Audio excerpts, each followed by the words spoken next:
सेठ चंदूमल जब अपनी दुकान और गोदाम में भरे हुए माल को देखते तो मुंह से ठंडी सांस निकल जाती।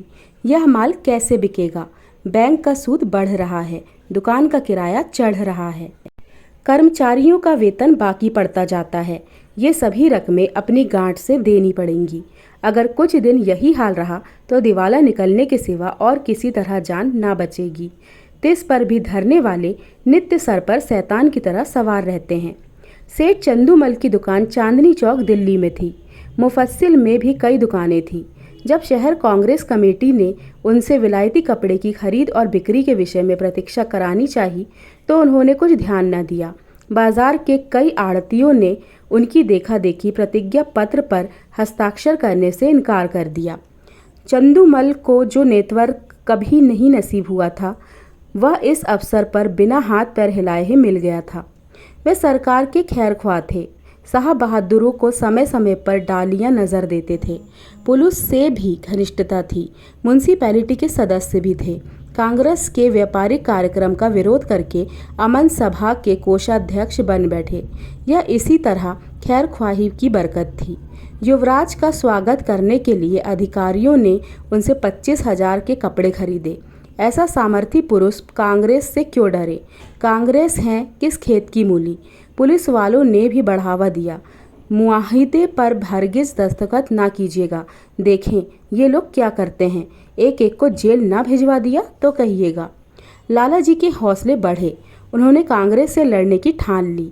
उसी के फलस्वरूप 3 महीने से उनकी दुकान पर प्रातःकाल से 9 बजे रात तक पहरा रहता था। पुलिस दलों ने उनकी दुकान पर वॉलंटियरों को कई बार गालियां दी, कई बार पीटा। खुद सेठ जी ने भी कई बार उन पर बाण चलाए, परंतु पहरे वाले किसी तरह ना टलते थे। बल्कि इन अत्याचारों के कारण चंदूमल का बाजार और भी गिरता जाता। मुफस्सिल की दुकानों ने मुनीम लोग और भी दुराशाजनक समाचार भेजते रहते थे। कठिन समस्या था। इस संकट से निकलने का उपाय ना था। लाला जी देखते थे कि जिन लोगों ने प्रतिज्ञा पत्र पर हस्ताक्षर कर दिए हैं वे चोरी छिपे कुछ न कुछ विदेशी माल लेते हैं। उनकी दुकानों पर पहरा नहीं बैठता। यह सारी विपत्ति मेरे ही सर पर है। उन्होंने सोचा, पुलिस और हाकिमों की दोस्ती से मेरा भला क्या हुआ? उनके हटाए ये पहरे नहीं हटते। सिपाहियों की प्रेरणा से ग्राहक नहीं आते। किसी तरह पहरे बंद हो जाते तो सारा खेल बन जाता। इतने में मुनीम जी ने कहा, लाला जी यह देखिए, कई व्यापारी हमारी तरफ आ रहे हैं। पहरे वालों ने उनको ना जाने क्या मंत्र पढ़ा दिया। सब चले जा रहे हैं। चंदूमल, अगर इन पापियों को कोई गोली मार देता तो मैं बहुत खुश होता। यह सब मेरा सर्वनाश करके ही दम लेंगे। मुनीम, कुछ हेटी तो होगी, लेकिन यदि आप प्रतिज्ञा पत्र पर हस्ताक्षर कर देते तो यह पहरा उठ जाता और तब हम भी यह सब माल किसी न किसी तरह खपा देते। चंदूमल, मन में तो मेरे भी यही बात आती है, पर सोचो अपमान कितना होगा। इतनी हेकड़ी दिखाने के बाद फिर झुका नहीं जाता और फिर हाकिमों की निगाहों में गिर जाऊंगा। लोग भी ताने देंगे कि चले थे बच्चा कांग्रेस से लड़ने। ऐसा मुंह की खाई की होश ठिकाने आ गए। जिन लोगों को पीटा और पिटवाया, जिनको गालियां दी, जिनकी हंसी उड़ाई, अब उनकी शरण कौन मुंह लेकर जाऊं? मगर एक उपाय सूझ रहा है। अगर चकमा चल गया तो पो बा रहा है। बात तो तब है जब सांप को मारूं मगर लाठी बचाकर पहरा उठा दूं, पर बिना किसी की खुशामद किए। 9 बज गए थे। सेठ चंदूमल गंगा स्नान करके लौट आए थे और मनसद पर बैठकर चिट्ठियां पढ़ रहे थे। अन्य दुकानों के मुनीमों ने अपनी विपत्ति कथा सुनाई थी। सेठ जी का क्रोध एक एक पत्र को पढ़कर बढ़ता जाता था। इतने में 2 वॉलंटियर गाड़ियां लिए हुए उनकी दुकान के सामने आकर खड़े हो गए। सेठ जी ने डांट कर कहा, हट जाओ हमारी दुकान के सामने से। एक वॉलंटियर ने उत्तर दिया, महाराज हम तो सड़क पर हैं, क्या यहाँ से भी चले जाएं? सेठ जी, मैं तुम्हारी सूरत नहीं देखना चाहता। वॉलंटियर, तो आप कांग्रेस कमेटी को लिखिए, हमको तो वहाँ से यहाँ खड़े रहकर पहरा देने का हुक्म मिला है। एक कांस्टेबल ने आकर गरजते हुए कहा, क्या है सेठ जी, यह लौंडा क्या डराता है? चंदूमल बोले, मैं कहता हूँ कि दुकान के सामने से हट जाओ, पर यह कहता है कि ना हटेंगे ना हटेंगे। जरा इसकी ज़बरदस्ती देखो। कांस्टेबल वॉलंटियरों से, तुम दोनों यहाँ से जाते हो कि आकर तुम्हारी गर्दन नापूं। वॉलंटियर, हम सड़क पर खड़े हैं, दुकान पर नहीं। कांस्टेबल का अभिष्ट अपनी कारगुजारी दिखाना चाहता था। यह सेठ जी को खुश करके कुछ इनाम इकराम भी लेना चाहता था।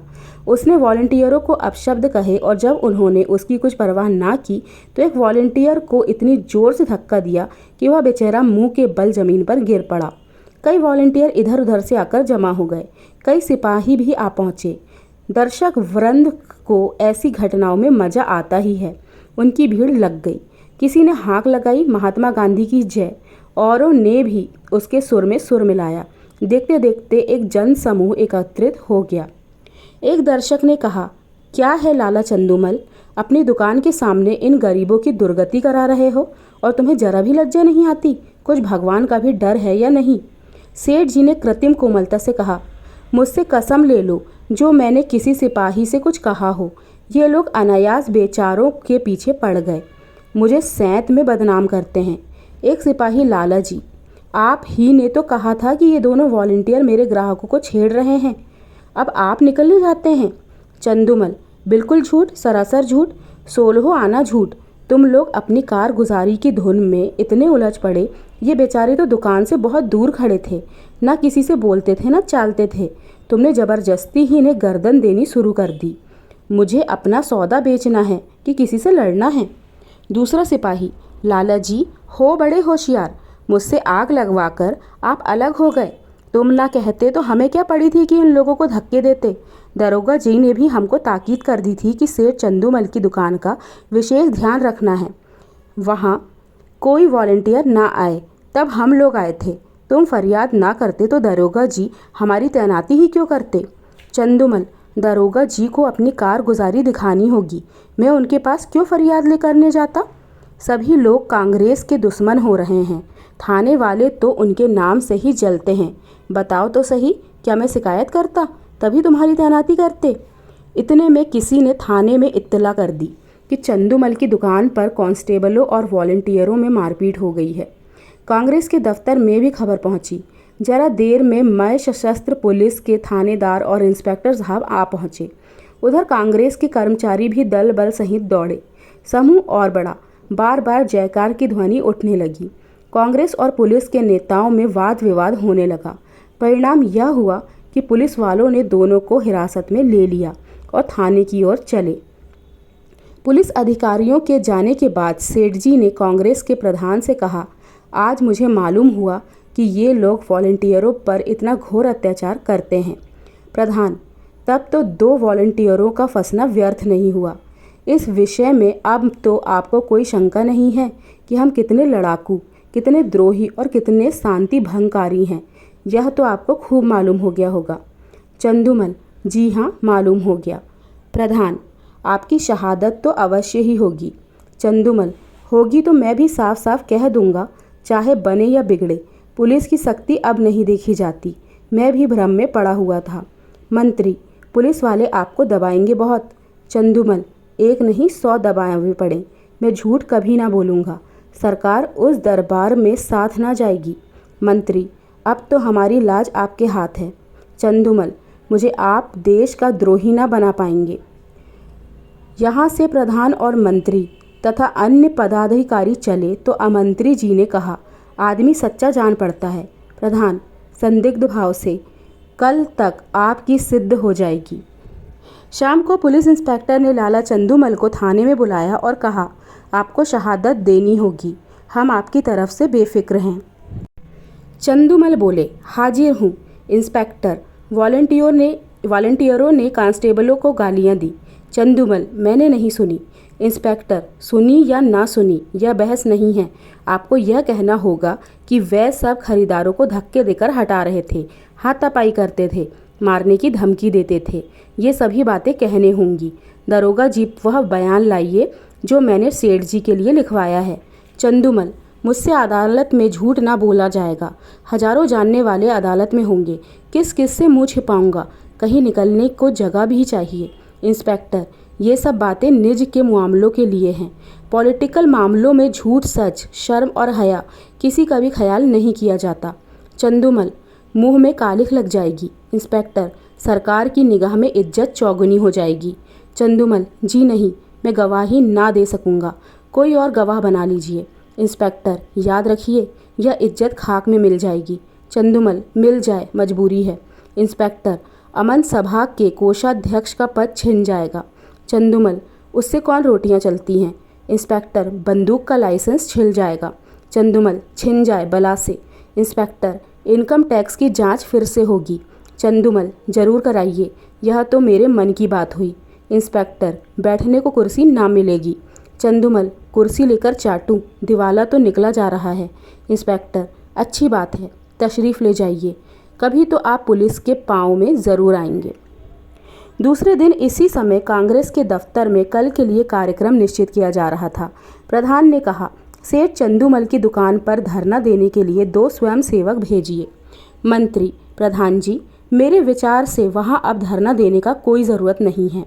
प्रधान, क्यों? उन्होंने अभी तक कांग्रेस के प्रतिज्ञा पत्र पर हस्ताक्षर तो किए नहीं। मंत्री, हस्ताक्षर नहीं किए पर हमारे मित्र अवश्य हो गए। पुलिस की तरफ से गवाही ना देना यही सिद्ध करता है अधिकारियों का कितना दबाव पड़ा होगा, इसका अनुमान नहीं किया जा सकता। यह नैतिक साहस में परिवर्तन हुए बिना कदाचित नहीं आ सकता। प्रधान, हाँ, कुछ परिवर्तन तो अवश्य हुआ है। मंत्री, कुछ दिन महाशय, कुछ नहीं महाशय, पूरी क्रांति करना चाहिए। आप जानते हैं ऐसे मामलों में अधिकारियों की अवहेलना करना का अर्थ क्या है? ये राजविद्रोह की घोषणा के समान है। त्याग में संन्यास से इसका महत्व कम नहीं है। आज जिले के सारे हाकिम उनके खून के प्यासे हो रहे हैं। आश्चर्य नहीं कि गवर्नर महोदय को भी इसकी सूचना दी गई हो। प्रधान, और कुछ नहीं तो उन्हें नियम का पालन करना ही होगा। प्रतिज्ञा पत्र पर हस्ताक्षर कर देना चाहिए। किसी तरह उन्हें यहाँ बुलाइए, अपनी बात तो रह जाए। मंत्री, वह बड़ा आत्माभिमानी है, कभी ना आएगा, बल्कि हम लोगों की ओर से इतना अविश्वास देखकर संभव है कि फिर उस दल में मिलने की चेष्टा करने लगे। प्रधान, अच्छी बात है, आपको उन पर इतना विश्वास हो गया है तो उनकी दुकान छोड़ दीजिए। 9 बजे सेठ चंदूमल अपनी दुकान पर आए तो वहाँ एक भी वॉलंटियर ना था। उनके मुख पर मुस्कुराहट की हल्की सी झलक आई। मुनीम से बोले, कौड़ी चित्त पड़ी। मुनीम, मालूम तो होता है एक महाशय भी नहीं आए। चंदूमल, ना आए और ना आएंगे, बाजी अपने हाथ रही। कैसा दांव खेला, चारों खाने चित्त। मुनीम, मगर पुलिस तो दुश्मन हो गई। चंदूमल, आप भी बातें करते हैं, इन्हें दोस्त बनाते कितनी देर लगती है। कहिए, अभी बुलाकर जूतियाँ सीधी करवाऊँ? टके के गुलाम हैं, ना किसी के दोस्त ना किसी के दुश्मन। सच कहिए, कैसा चकमा दिया? मुनीम, बस यही जी चाहता है कि आपके हाथ चूम ले। सांप भी मरा और लाठी भी ना टूटी, मगर कांग्रेस वाले भी टोह में होंगे। चंदूमल, तो मैं भी तो मौजूद हूँ, वह डाल डाल चलेंगे तो मैं पात पात चलूँगा। विलायती कपड़े की गांठ निकलवाइए और व्यापारियों को देना शुरू कीजिए। एक अठवारे में बेड़ा पार है।